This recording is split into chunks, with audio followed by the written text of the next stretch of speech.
Greetings, friends. You are on the Military Reports channel. And today we will discuss with you the situation in Ukraine on the 10th of April, 2024 year. A lot of things have happened today, so let's get started.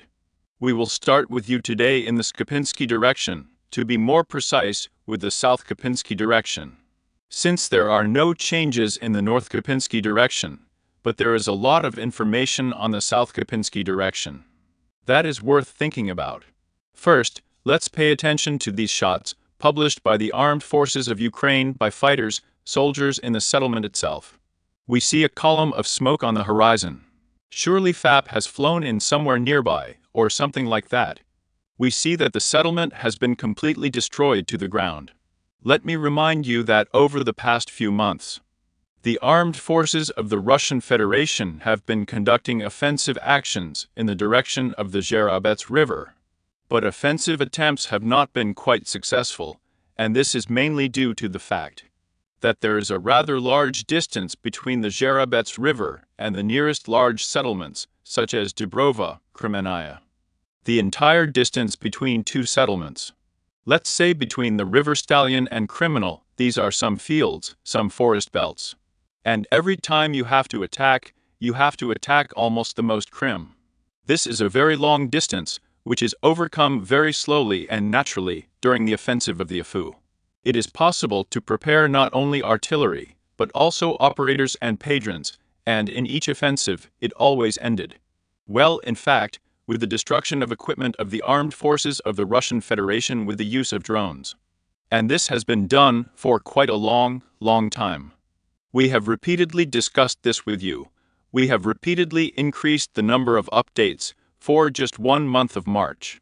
And we watched with you what a huge amount of equipment was destroyed. But since the 1st of March, we have not raised the month of February and January. And in general, of course, this could not but make itself felt. And already today, we are beginning to see the consequences of these operations, the consequences of these offensive operations on the part of the armed forces of the Russian Federation, which began to manifest themselves in the fact that in the USU, after a large number of repulsed ones, they began to move gradually, slowly but surely into a counteroffensive. And in other words, this is not such a counteroffensive, as we have seen with you, it's just an attempt to probe the defense. But is the Russian armed forces able to hold those positions in this direction that were, let's say, abandoned by the AFU fighters during the past 3 months of the war?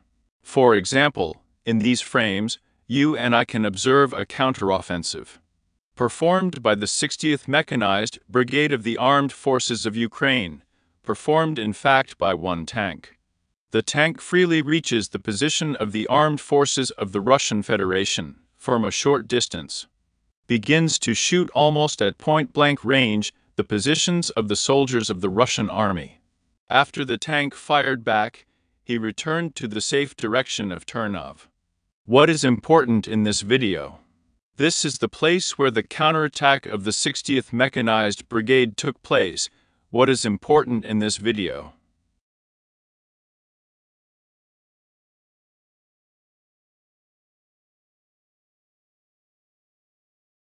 This is, of course, first of all the place where the counteroffensive was carried out by one tank of the 60th Mechanized Brigade. That's exactly where the tank managed to get to, and from here the positions of the Russian army were already shot.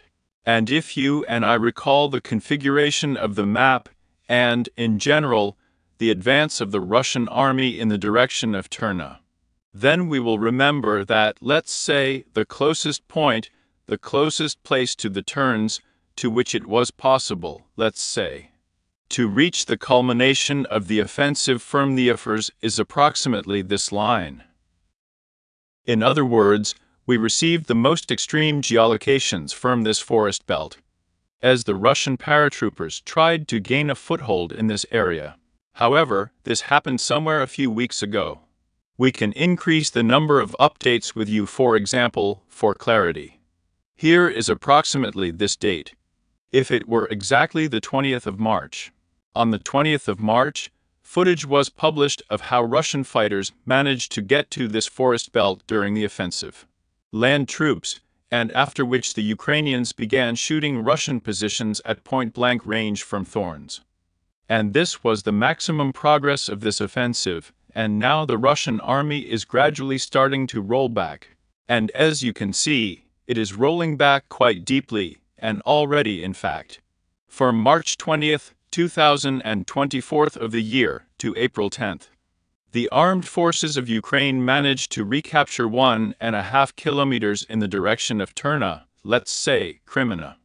Of course, the APU will not reach the crime itself, but due to the fact that there were quite a lot of losses in equipment and partly over the past month, then of course it will be quite easy, let's say, for Ukrainians to attack with the preserved potential in heavy equipment, in tanks, in the same Bradley, BMP, armored personnel carriers and Cossacks there, Max Proshkak.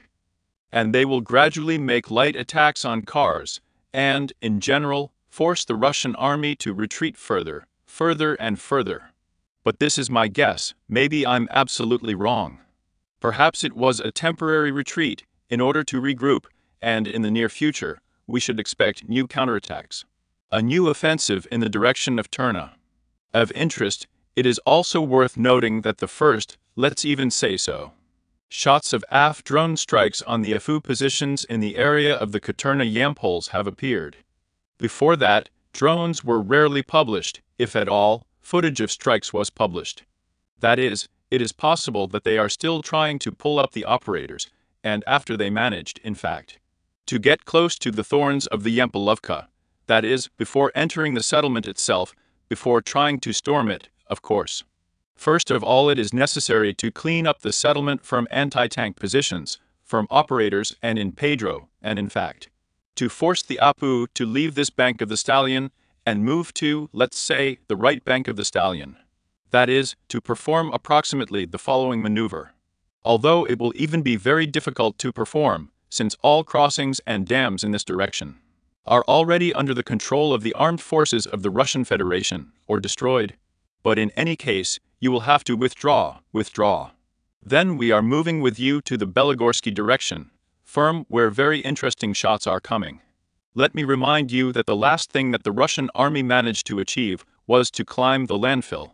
While there was no information received whether it was possible to completely clean up the landfill or not. There is no more information at the moment. But what we know is attempts to clear the approaches to Melitopol from the south.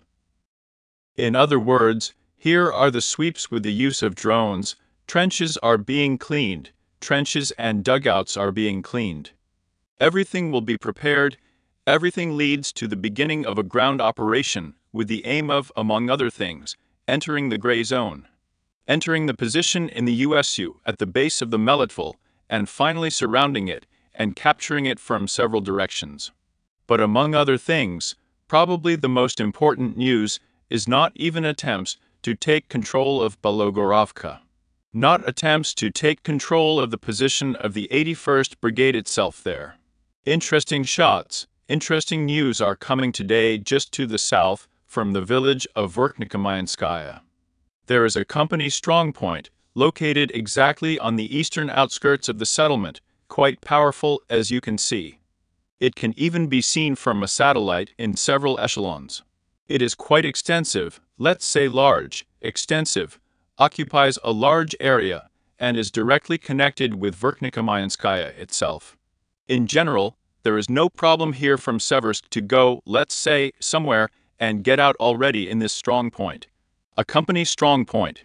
In other words, it was quite a serious and unpleasant lump in the throat, a bone in the throat of the Russian army, for a further offensive to Seversky. And today, the Russian army has made its first attempts, perhaps not the first, perhaps already some attempts of assault actions. Now information is beginning to arrive that during the fighting, Russian fighters managed to take control of this stronghold. This is of course, well, a huge victory in the direction of taking such a company stronghold. Pay attention, these teeth are visible from the satellite, and here you can see the frames of these teeth, and on these frames, And if we can observe the progress of Russian attack aircraft along these zigzag lines and the squeezing out of the Apu. Here the Russian fighters are coming, columns, a chain, and the Apu is gradually retreating. That is, the footage so far shows the battle itself, but since it was possible to cling even to a small area. Knowing the grip of the Russian army, we can assume that in the near future the offensive will only develop and attempt to reach the eastern outskirts of Verkhnekamiansky itself and possibly gain a foothold. In case of successful consolidation and breakthrough of defense, then there will be a case, so to speak, well, a small matter. As in Pervomaysky, as in any other locality, to move along the street one building after another. Destroying drones, destroying. It will be a long process, but in general it is possible. In total, it is necessary to overcome along Verkhnekamiansky along a straight street, 4.5. A little less than 4.5 kilometers. This is at least a month if you use drones and assaults. And then the Russian army as a whole will be able to reach a direct distance, on a direct tip to the north itself. Of course, the fighters of the 54th Mechanized Brigade, possibly the 118th Territorial Defense Brigade, will fight for these positions to the last. But in general, I repeat once again, if you manage to catch on, then it will be extremely difficult to unhook it from the side in the mustache. We also note the extremely high increased activity of the disembodied armed forces of the Russian Federation, operators and artillery. Along the Bologorovka-Vyemka railway, a large number of strikes using multiple launch rocket systems. In these frames, we see with you artillery training before the next possible assault operation. On positions in USU, let's say, west of the railway, southwest of the excavation, northwest of Bologorovka. In other words, artillery training is underway. On the piece of iron itself, drone strikes are noted exclusively. There is a large amount of stripping, that is. This is again the final stage before the start of a ground operation. And we see with you that the coverage area, let's say, of positions that are being shelled and exposed to fire from the armed forces of the Russian Federation is quite extensive, which suggests that not only those objects that are planned to be stormed are being destroyed, as well as the near rear in order to prevent the transfer of reinforcements there and other moments. In other words, in the near future, we should expect the intensification of hostilities and the further advance of the Russian army by rail in the direction of the railway station Vyemka. Then we are moving with you to the Bakhmut-Artemovsky direction, where very interesting shots are coming, by the way. Very important shots that I would like to discuss with you in detail. Let's start with Bogdanovka herself. Assault operations are carried out here without changes. Artillery fire is inflicted on the positions of the armed forces of Ukraine. Of the interesting things about Bogdanovka, it is worth noting these shots. And in these frames, we can observe the retreat, the abandonment of the Afu position in the southwestern part of Bogdanovka, in the direction of the settlement of Kalinovka. This retreat is carried out during the daytime under the supervision of drones and intelligence of the armed forces of the Russian Federation. And as you can see, during this retreat, regular artillery impact is applied to the retreating forces of the armed forces of Ukraine. And in order, let's say, to maximize losses in this process. But again, I repeat, without an active offensive phase on the ground. Artillery defeat is regularly inflicted on the very hour in Yar. Strikes are carried out with the use of FABs endlessly, just one by one, in several waves. Assault aircraft work in Su-25 pairs in the locality, there in my opinion, if not 5 or 6. Then maybe 10 pairs that work just one replacing one with on a regular basis. Some have worked out, the second ones fly in after them immediately. Literally every day we get new shots of the work of stormtroopers. And on the locality itself, in addition to strikes, exactly. And mass strikes with the use of FABs, multiple launch rocket systems, ACUBs, point positions are already being worked out, with the use of FB Bisplotnikov and Baba Yezek. And in general, Everything seems to be coming to a logical conclusion here. The battle for the eastern part of the Yar is coming to a logical end. But there is one small point. Of course, despite these successes, despite even such a small progress and complete superiority in armament, no one is going to storm the Yar clock head-on.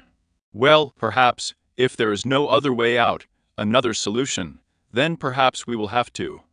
But it is worth noting today the new personnel, which explain a lot, at least hint, at how the Russian command plans to continue to act in the direction. In these frames, you and I can observe the crossing of the Seversky Donetsk-Donbass Northern Canal. We see with you a passenger car of the armed forces of Ukraine, perhaps a supply vehicle, perhaps the evacuation of the 300th, perhaps the 200th. But the most important thing is that at some point this passenger car was destroyed. It is difficult to say what kind of weapon was destroyed. Perhaps an artillery strike, perhaps a remote mining operation was carried out here using an agriculture system. It is difficult to assume, but the fact remains that the highway, the road, the main road, the eastern part of the Yara, and the central part of the Yara are under tight fire control, and it has become virtually impossible to move here. That is, and even those who are now in the eastern Yar should already think about how to get out of here.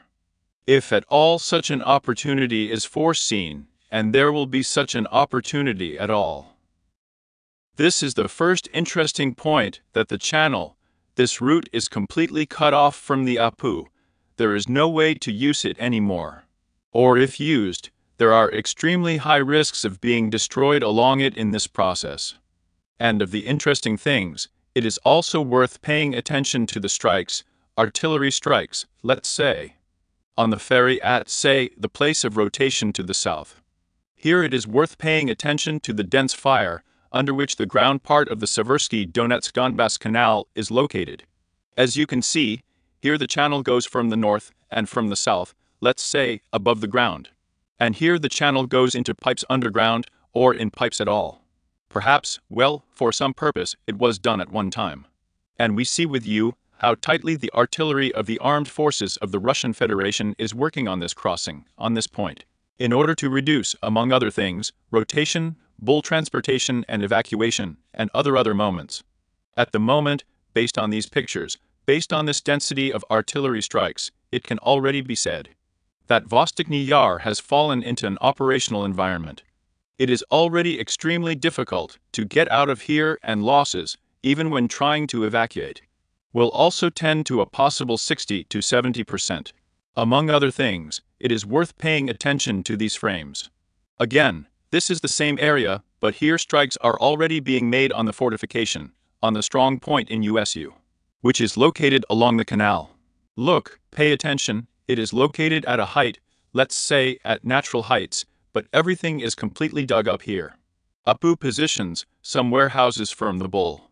Here, in the course of one regular artillery strike, or a blow to the Pedron, a shell hit directly into the local, let's say, bull warehouse, and a fire occurred, a secondary distance is possible. In addition to the fact that the Russian leadership, the Russian command managed to establish physical fire control over the main crossings between the Ivanovo and the canal, say, the eastern Clock Yar and the central Clock Yar, among other things, these frames, at least those located west of the Ivanovo, and these frames in the northwest, can be regarded as artillery training, because the density then was quite high compared to these frames, where just a single shot and the destruction of one car. Here, individual cartographers are also tightly covered, including hinting and reporting that there is an advance from Ivanovskoye northwest to this particular isthmus, and according to individual cartographers, Russian troops are already controlling approximately this area at the moment. We have not received geolocation yet, so it is not possible to adjust the map at the moment. But in general, the dynamics here are maintained daily. The dynamics are quite high, and there is an extremely high probability that in the next day the Russian army will be able to get close along the Golubkovsky Stupa to this isthmus. And then this explains such, let's say, the active work of artillery. And we have repeatedly discussed with you that there is also an extremely high probability that in order not to storm the Vostochny Clock Yar head-on, and perhaps attempts will be made to enter the new quarter. This turns out to be a new quarter, a private sector. And it is storming and entering this area. This, let's say, section of the Yara clock will be through the Golubkovsky mortar, through this isthmus, and then through the Seversky Donetsk-Donbass Canal, and only then into this new quarter. And why, on what basis do we draw these conclusions? To do this, it is necessary first of all to increase the number of updates from this area. And in general, everything here is immediately clear how closely the Russian aerospace forces are working in this direction. Here, in principle, everything is equal to the Earth, just infinitely the heaviest. That is only in service with the armed forces of the Russian Federation. And in general, it seems like everything looks like they are trying to erase as much as possible and reduce the possibility of resisting the APU in this particular area, in this particular quarter of the Yar clock. But again, if we talk about some adjustments on the map, there was nothing so far that they could correct the map. Of the interesting things, it is also worth paying attention to the information coming from Konstantinovka. In addition to strikes on railway trains, strikes on warehouses, which have acquired a regular character here in general. It is worth noting that some sources report that in the near future, a massive, complete total evacuation of Konstantinovka will be announced somewhere already Slavyansk, Kramatorsk, possibly further into central Ukraine. It hasn't been announced yet, but everyone already has this information on their lips. Then we are moving with you to the Avdiivka direction, from where interesting information comes, among other things. The armed forces of the Russian Federation, continuing their assault actions towards Semenovka, and the armed forces of the Russian Federation continue their assault actions towards the settlement of Novobakhmutovka. Here, a goose coop has become trying to circumvent these reservoirs in this way. Russian troops are trying to bypass him. Russian troops from the northeast are trying to establish control along this entire area, align the front line, and in general. After which it will be possible to enter, let's say, western Berdik from the north, and with much less resistance from the armed forces of Ukraine.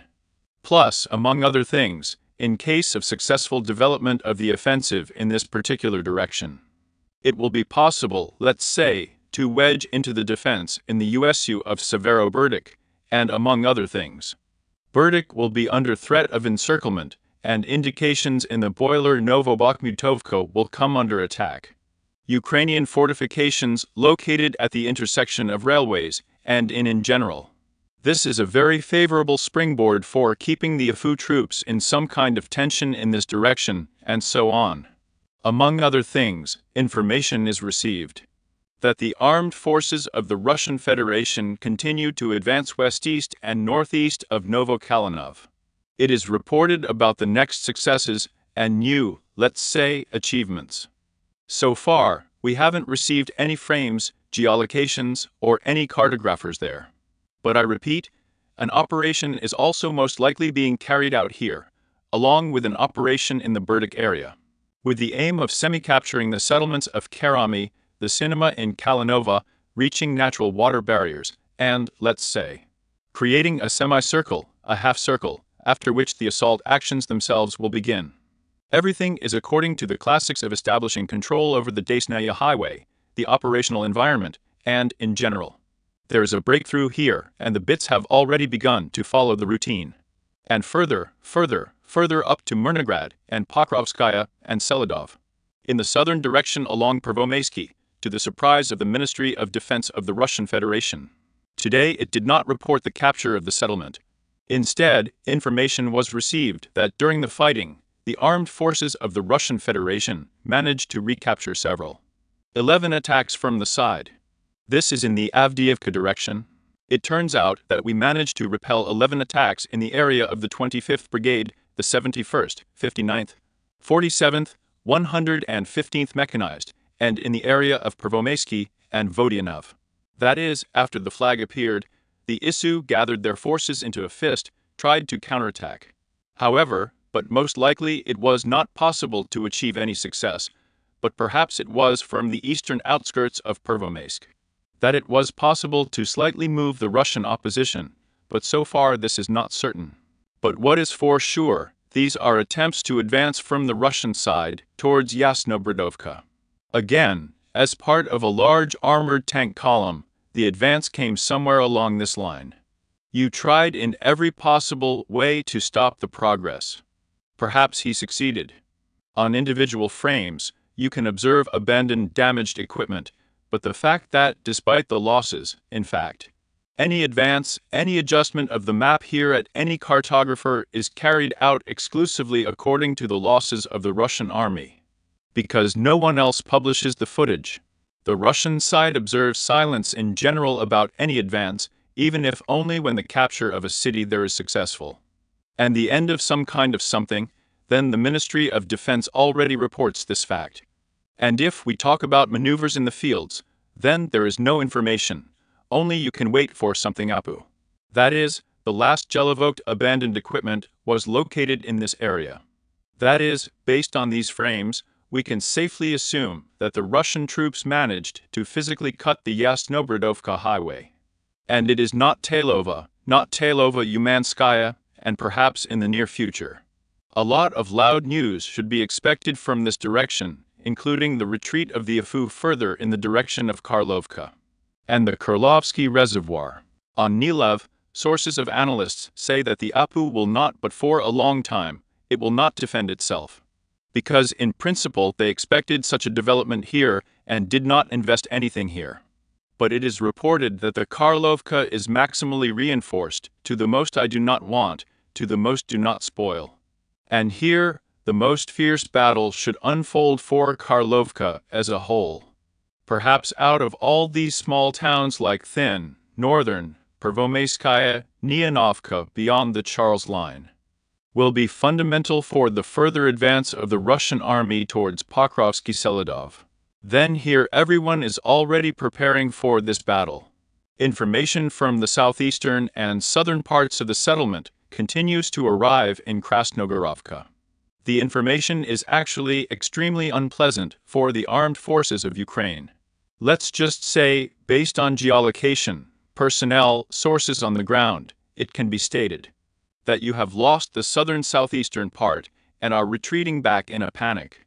And in a panic does not understand and does not know what to do to somehow stop the Russian advance. Since in fact the Krasnogorovka fortress is now falling without any resistance in general.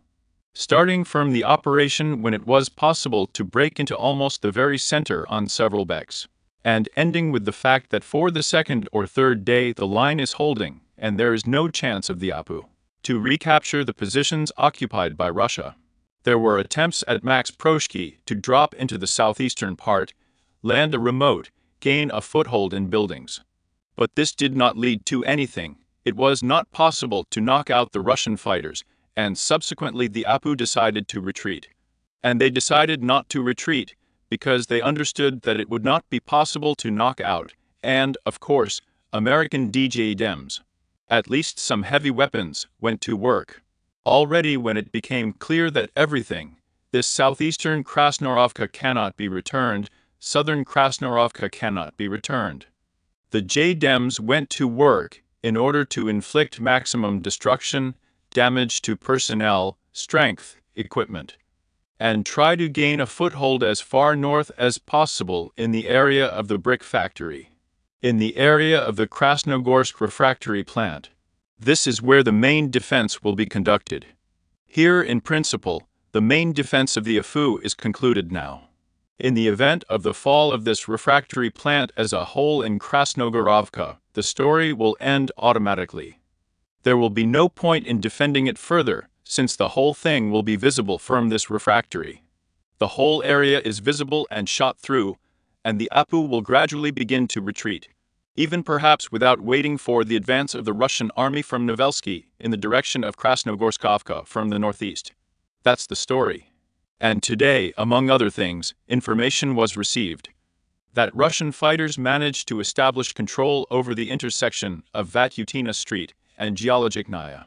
Here is Geologichная Street, but so far without confirmation, just some fleeting lonely post flew into the telegram today. Here is the story of Krasnogorovka. In the South Donetsk direction, the assault operations in Novomikhailovka are continuing. But they have acquired some kind of sluggish character. There may be a regrouping.